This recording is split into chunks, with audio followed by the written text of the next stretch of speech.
এমবাপ্পেকে টুর্নামেন্ট ছাড়া করে ফাইনালে লামিন ইয়ামাল খেলায় না পেরে রীতিমতো পাগলাটে আচরণেই দেখা গেছে এমবাপ্পেকে। ফলে লামিন গেলেন ফাইনালে আর এমবাপ্পে ফিরলেন বাড়ির পথে।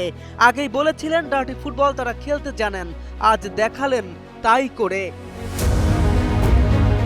স্পেনের দাপুটে পারফরমেন্সে বিশ্বকাপের প্রথম সেমিফাইনালে কঠিন চাপে পড়ে ফ্রান্স।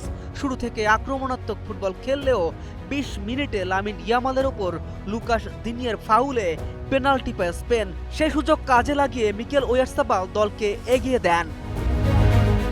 এই গোলের মাধ্যমে তিনি এক মৌসুমে স্পেনের হয়ে সর্বোচ্চ ১৪টি গোলের নতুন জাতীয় রেকর্ডও গড়েন।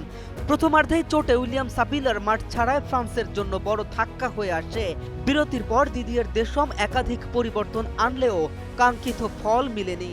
৫৮ মিনিটে দানি ওলমোর সঙ্গে দুর্দান্ত বোঝাপড়ায় পেদ্রো পেরো ব্যবধান দ্বিগুণ করেন।